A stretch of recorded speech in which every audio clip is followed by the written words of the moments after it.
নমস্কাৰ, welcome back to my YouTube channel Babus clicks. অষ্টম শ্ৰেণীৰ ছাত্ৰ ছাত্ৰীসকল, অনুশীলনী 6C আজি তোমালোকৰ অনুৰোধ মৰ্মে 5 নম্বৰটো যে আছে 5 নম্বৰৰ এই 3 নম্বৰটো দিব কৈ আছিলে বহুতে।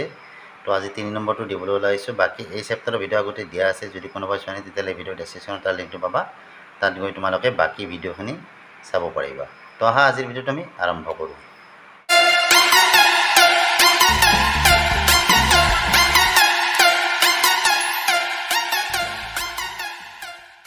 যে কি সৰু সংখ্যা বিয়োগ কৰিলে তলৰ সংখ্যাটোৰ ওচৰৰ বৰ্গ সংখ্যা পোৱা যাব।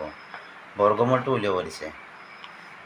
আমি ইয়াৰ পৰা কিবা এটা সংখ্যা বিয়োগ কৰিব লাগিব, আৰু সেই বিয়োগ কৰা সংখ্যাটো কি সেইটো উলিয়াব লাগে আমি প্ৰথমতে। তো প্ৰথমতে আমি কি কৰিম, যিটো সংখ্যা আমাক দিয়া আছিলে সেই সংখ্যাটোৰ আমি বৰ্গমূলটো উলিয়াই ল'ম। সংখ্যাটো আছিলে আমাৰ কিমান, 5607। তো বৰ্গমূল আমি কেনেকৈ উলিয়াওঁ, সোঁফালৰ পৰা আমি জৰা জৰাকৈ এনেকৈ আহিব লাগে, হয়নে? গতিকে এইটো এটা জৰা আছে, গতিকে আমি এনেকুৱা এটা ইয়াত সংখ্যা বহুৱাম, যিটো সংখ্যা ইয়াত বহুৱা সংখ্যাটো আমি ইয়াতো বহুৱাম। আৰু এই সংখ্যাটো তাৰ পূৰণফলটো কি হ'ব লাগিব, 56 হ'ব লাগিব, নতুবা 56 কৰি সৰু হ'ব লাগিব। ইয়াত যদি আমি 7 এটা বহাই দিওঁ তেতিয়াহ'লে আমাৰ কি হ'ব, ইয়াতো আমি 7 বহাম। 7 বহালে কি হ'ল, 7 7 গুণ 49 হ'ল। 7 নবহাই আমি যদি ইয়াত 8 বহাই দিলোঁ হয় তেতিয়াহ'লে কি হ'ল, আকৌ ইয়াতো আমি 8 বহাব লাগিল হয়। তে দুটাতে 8 হ'লে কি হ'ব, 8 8 গুণ যদি 8 দুটা পূৰণ কৰা আমাৰ কিমান হ'ব, 8 8 গুণ 64।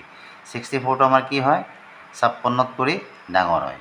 গতিকে আমি ডাঙৰ ল'ব নোৱাৰোঁ, আমি হয়তো এইটোৰ সমান হ'ব লাগিব, 56 হ'ব লাগিব, অথবা 56 কৰি সৰু অংশ হ'ব লাগিব। আৰু সেইকাৰণে আমি কি কৰিছোঁ, ইয়াত 7 বহাইছোঁ। এতিয়া বিয়োগ কৰিলে আমি কিমান পাম, 1 ধাৰ কৰিলোঁ 16, 16ৰ পৰা 9 গ'লে 9 7 16, 7 আহিব।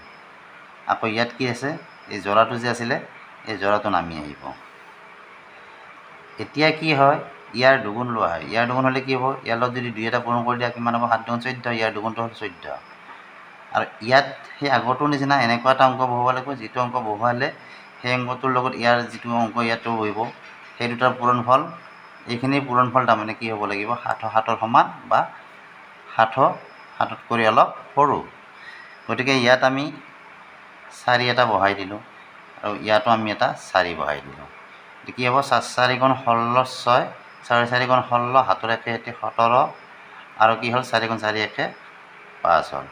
এতিয়া বিয়োগ কৰি দিয়া, 7ৰ পৰা 6 গ'লে 1 থাকে, 1 ধাৰ কৰা 10ৰ পৰা 7 গ'লে 3 থাকে, আৰু ইয়াত কি আছে, 6 আছে, 6ৰ পৰা 5 গ'লে 1 থাকে।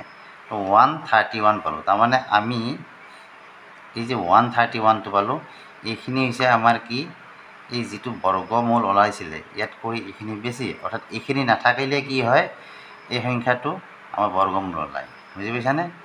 গতিকে এইখিনি নাথকা সংখ্যাটো আমাৰ কি হ'ব পাৰে, এইটোৰ পৰা আমি কি কৰিব লাগিব, এইখিনি বিয়োগ দিব লাগিব। গতিকে আমি এইখিনিৰ পৰা এতিয়া এইটো বিয়োগ দিম। তো ইয়াত কি লিখিছোঁ আমি, যে 5607 যিটো সংখ্যা আছিলে এই সংখ্যাটো আমাৰ কি হয়, 74ৰ বৰ্গত কৰি কিমান বেছি, 131 বেছি, তাৰমানে 131 বেছি। কথাটো কেনেকুৱা, যে 74ৰ যিটো বৰ্গ সংখ্যা সেইটোৱে হ'ব আমাৰ কিমান, 5607ৰ একেবাৰে ওচৰৰ বৰ্গ সংখ্যাটো। তো কি লিখিলোঁ আকৌ, যে গতিকে সংখ্যাটোৰ পৰা 131 বিয়োগ কৰিলে 5607ৰ ওচৰৰ বৰ্গ সংখ্যা, অৰ্থাৎ আমি বিয়োগটো ইয়াত দেখুৱাই দিছোঁ, 5476 পোৱা যাব। নিৰ্ণয় বৰ্গমূল, আমাক তো বৰ্গমূল ল'ব দিছে, গতিকে নিৰ্ণয় বৰ্গমূল, বৰ্গমূলটো কিমান হ'ব, কিমানৰ বৰ্গমূল ল'ব লাগিব, আমি এইটো 5476ৰ বৰ্গমূল আমাৰ কিমান হ'ব, 74। বুজি পাইছানে? এনেকৈ কৰিবা। তো এইখিনি আছিল ভিডিঅ'ত। বাকী এই চেপ্টাৰৰ অংকবিলাক দিয়া আছে, যদি কোনোবা চোৱা নাই এই ভিডিঅ'ৰ ডেছক্ৰিপশ্যনত তাৰ লিংকটো পাবা, তাত গৈ তোমালোকে বাকী অংকখিনি চাব পাৰিবা। ভিডিঅ'টো চাই ভাল লাগিলে ভিডিঅ'টো লাইক কৰিবা, চেনেলটো ছাবস্ক্ৰাইব কৰিবা। আজিলৈ আহিলে বাই বাই, থেংক ইউ।